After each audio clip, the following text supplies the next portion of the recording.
Sarah. I would like to second the comments, or I guess third them, that our administration has a really good track record of hiring professional, well-qualified staff, supporting them in the execution of their duties and holding them accountable to the standards that this city sets forth. And I also have seen it time and time again where when we have passed ordinances that perhaps ended up not being as effective as we wanted, we saw opportunities for improvement or perhaps had unintended consequences, we've gone back and revised them, just like we recently did with our streamside protection ordinances and our mobile vending ordinance. So I feel like we've got a really good starting point here. And if we do have unintended consequences, that I have good faith in this council that we'll go back and address them. Second, I want to address a little bit about professionals that may have religious objections to performing certain services. In my career, I've done a lot of architectural design for communities of faith, chapels in particular. I've designed religious furniture such as pulpits and baptismal fonts and even religious statuary for denominations that preach things that I found really quite offensive.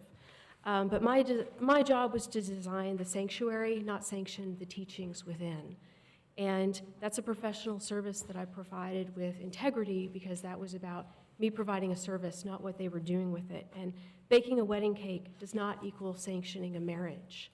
It's a professional service.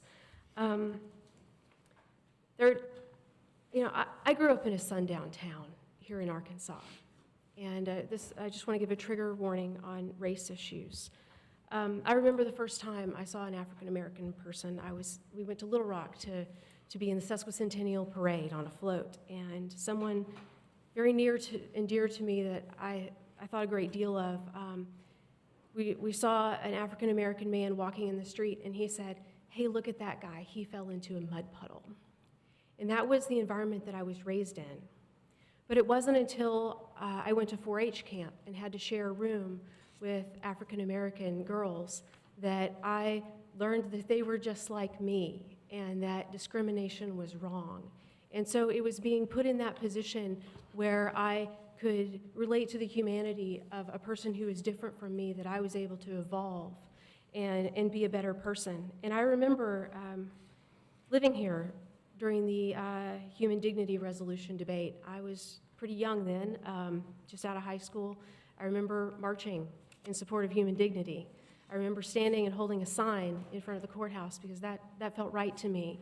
And when that was defeated, that was a signal to me that I needed to go somewhere else, that this wasn't a town that I wanted to stay in. And so I left as soon as I could and went to a much more liberal place where people were more accepting. And I don't want a failure of this ordinance to drive other young people away. I hear a lot of arguments that we should think about the family. Well, I think about my family. I think about my stepbrother, a gay man and an accomplished Broadway actor who could come here and perform at our Walton Arts Center, but then could be denied a hotel room or a meal at a restaurant or be treated differently and have no legal recourse, and that bothers me. I think about my stepfather, a minister, a doctor of religion, who had to go to another country to perform his own son's wedding because that was illegal in this country. So that's discrimination. And I think about my mother, who took a job to support the family, and she worked with a gay man. And she was a little uncomfortable with that at first, but they became really good friends. And when my mother was diagnosed with brain cancer, it was her employee, that gay man, that gave his vacation hours to her so that she could take time off to get the treatment that she needed and not have to worry about how to support her family. And he convinced other members of that business to do the same. And to think that that man could be denied employment, it just breaks my heart.